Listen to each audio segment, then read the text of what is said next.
বিশ্বনবী হেরা পাহাড়ে চলে গেলেন। কোথায়?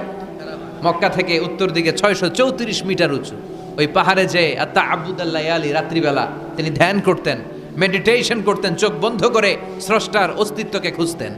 খুঁজতে খুঁজতে খুঁজতে 40 দিন ধ্যান করার পরে, 40 দিন আধ্যাত্মিকতার এই চর্চা করার পরে ফাজাহুল হক, সত্য বিশ্বনবীর কাছে এসে ধরা দিল। সাইয়েদনা জিবরাইল চলে আসলেন, এসে বললেন, ইয়া মুহাম্মদ ইকরা, পড়ো। জান্নাতের একটা রেশমি কাপড়ে সূরাতুল আলাকের 5 আয়াত লেখা, রেশমি কাপড়ের ভেতরে ওই রেশমি কাপড়টা ধরে বিশ্বনবীকে বললেন। এই প্রথম বিশ্বনবী সাইয়েদনা জিবরাইলকে দেখলেন আর বললেন, ইয়া মুহাম্মদ ইকরা, পড়ো। বিশ্বনবী বললেন, মা আনা বিকারি, আমি পড়তে পারি না। সুবহানাল্লাহ পড়েন। কারণ বিশ্বনবী ছিলেন না নবী আল উম্মি, নিরক্ষর নবী, ওনার অক্ষর জ্ঞান ছিল না। আলিফ বা তা সা কোনটারে জিম বলে কোনটারে সদ বলে বিশ্বনবী চিনতেন না, লিখতে জানতেন না। তিনি ছিলেন নিরক্ষর, কিন্তু মূর্খ না। নিরক্ষর এক জিনিস, মূর্খ আরেক জিনিস। অক্ষর জ্ঞান নাই কিন্তু জ্ঞান আছে। কারণ বিশ্বনবী বলতেন, আদ্দাবানি রব্বি ফা আহসানা তাআদিবি, আমি পৃথিবীর কোনো ইউনিভার্সিটি থেকে ডিগ্রি নেয় নাই, কেউ আমারে শিখায় নাই, স্বয়ং আরশের উপর থেকে আমারে শিক্ষা দান করেছে কে? তাই আমার শিক্ষার মতো শিক্ষা পৃথিবীর কারো শিক্ষা হতে পারে। সাইয়েদনা জিবরাইল বললেন, ইয়া মুহাম্মদ ইকরা, পড়ো। বিশ্বনবী ফেল রইলেন, অক্ষর চিনে না, পড়বে কেমনে? বিশ্বনবী বলেন, মা আনা বিকারি, আমি জানি না কেমন করে পড়তে হয়। ফাআখাযানি ফাগাত্তানি হাত্তা বালাগা মিন্নি আল জাহাদ। বিশ্বনবী পড়তে জানেন না।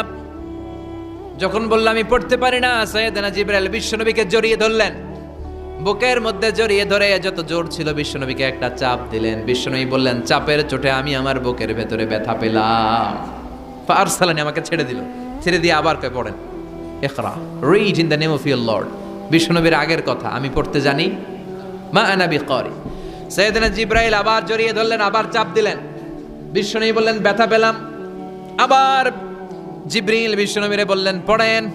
বিশ্বনবী আগের কথাই বলে, আমি পড়তে পারি না। আবার চাপ দিলেন। 3 বার চাপ দেওয়ার পরে সাইয়েদনা জিবরাইল বললেন, নবী এবার আপনি পড়েন। বিশ্বনবী এবার পড়তে আরম্ভ করলেন, ইকরা বিসমি রাব্বিকাল্লাযী খালাক খালাকাল ইনসানা মিন আলাক ইকরা ওয়া রাব্বুকাল আকরাম الذي علم بالقلم علم الإنسان ما لم يعلم। পড়েন আল্লাহু আকবার। 3 বার চাপ দেওয়ার পরে বিশ্বনবী পড়তে আরম্ভ করলেন। সাইয়েদনা জিবরাইল এই 5টা আয়াত দিয়ে উধাও হয়ে গেল। এবার হেরা গুহার ভেতরে কেউ নাই, সাইয়েদনা জিবরাইল নাই, 5টা আয়াত দিয়ে চলে গেলেন। বিশ্বনবী 5টা আয়াত নিয়ে কাঁপতে কাঁপতে হেরা পর্বত থেকে নেমে এলেন। সুবহানাল্লাহ পড়ে। এই ওহির ভাড়ে চাপে বিশ্বনবী কাঁপতে শুরু করলেন। এই প্রথম বিশ্বনবীর কাছে ওহির রিফ্লেকশন, ওহির ছোঁয়া, ওহির ঝলকানি, ওহির নুরানি তাজাল্লি বিশ্বনবীর হৃদয়ের মধ্যে লাগিয়ে দিল কে? এই 5টা আয়াত নিয়ে বিশ্বনবী হাত্তা ইয়ারজুফু ফুআদু, বিশ্বনবীর হৃদয় কাঁপছিল। বিশ্বনবীর ওহির প্রেসারে গায়ের মধ্যে জ্বর চলে এলো, খিচুনি চলে এলো। বিশ্বনবী কাঁপছেন প্রচন্ড জ্বরে। কাঁপতে কাঁপতে আম্মাজান খাদিজাতুল কুবরা তাহেরার কাছে এসে বলে, ও খাদিজা, আমি বাঁচবো না, আমার বড্ড ভয় লাগে। খাদিজাতুল কুবরা বললেন, নবী কি হয়েছে আপনার, কি হয়েছে? বিশ্বনবী বললেন, এমন এমন ঘটনা। বিশাল এক লোক এসে আমার কাছে পড়ো, আমি পড়তে জানি না, 3 বার চাপ দিল, এরপর দেখি ঠিকই পড়তে পারি। সুবহানাল্লাহ পড়ে। বিশ্বনবী পুরো ঘটনাটা সাইয়েদাতুনা খাদিজাতুল কুবরা তাহেরাকে শোনালেন। এরপরে মা খাদিজারে বললেন, খাদিজা, আমার বড্ড ভয় হয়, মনে হয় আমি মরে যাব, আমার প্রচন্ড জ্বর এসেছে, কাঁপুনি ছুটেছে, তুমি আমারে কম্বল দাও। কি দাও? সবাই বলে, আরো জোরে কোন, আমারে কম্বল দাও, আমার জ্বর এসেছে, কাঁপুনি বেড়ে যাচ্ছে, চাদর দাও, কাপড় দাও, কম্বল দাও। মা খাদিজা কম্বল জোগাড় করতে গেলেন। কম্বল আর চাদর এনে বিশ্বনবীর গায়ের মধ্যে মা খাদিজা কম্বলটা পেঁচিয়ে দিলেন। বিশ্বনবী কম্বলটা পেঁচিয়ে বিছানার মধ্যে শুয়ে গেলেন।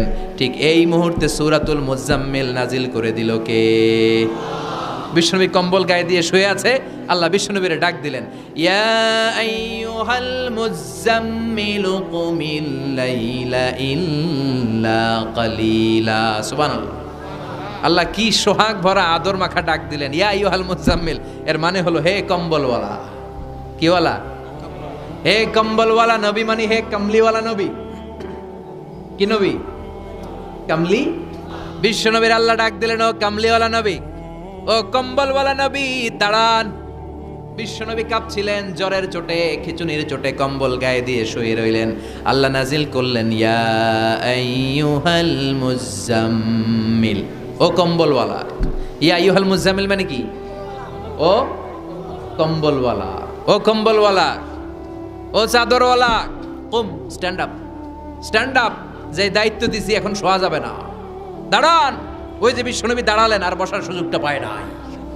মরার আগ পর্যন্ত আর বসার সুযোগ পায় নাই, শ্বাস নেওয়ার সুযোগ পায় নাই, পিছনের দিকে তাকানোর সুযোগ পায় নাই। চিল্লায় বলেন ঠিক কিনা? অনেক শয়তানি হাত ছানিয়ে এসেছে, দফায় দফায় নবীর সাথে বৈঠক হয়েছে। বিশ্বনবীকে মক্কার কাফিরেরা 3 দফা দিল।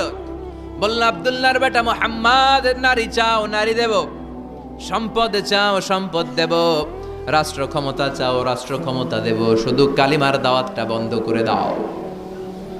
নাউজুবিল্লাহ পড়বেন না? বিশ্বনবী বললেন, তোমাদের 3 দফা, কাফিরদের কয় দফা? জোরে বলেন। বিশ্বনবী বললেন, আমার মাত্র 1 দফা। কয় দফা? বিশ্বনবী বললেন, সম্পদ না, নারী না, মক্কার ক্ষমতা নয়। লা ওয়াদাউ শামসা ফি ইয়ামিনি, আকাশের দ্বিপ্রহরের জল জলে সূর্যটা যদি ডান হাতে দাও, ওয়াল কামারা ফি ইয়াসারি, চাঁদটাকে যদি বাঁ হাতে দাও। যেই কালিমার দাওয়াত দিতে ময়দানে আমি নেমেছি, গোটা বিশ্বের কেউ এই দাওয়াত থেকে আমাকে পিছু সরাতে পারবে না, কেউ পিছনে নিতে পারবে না। সম্পদ, নারী আর ক্ষমতার লোভ তো খুব তুচ্ছ বিষয়। ওই সূর্যটা যদি ডান হাতে দাও, চাঁদটা যদি বাঁ হাতে দাও, এই কালিমার দাওয়াত থেকে আমি পিছু হটবো না। চিল্লায় বলেন ঠিক কিনা? বিশ্বনবীর আল্লাহ প্রস্তুতি নিতে বললেন।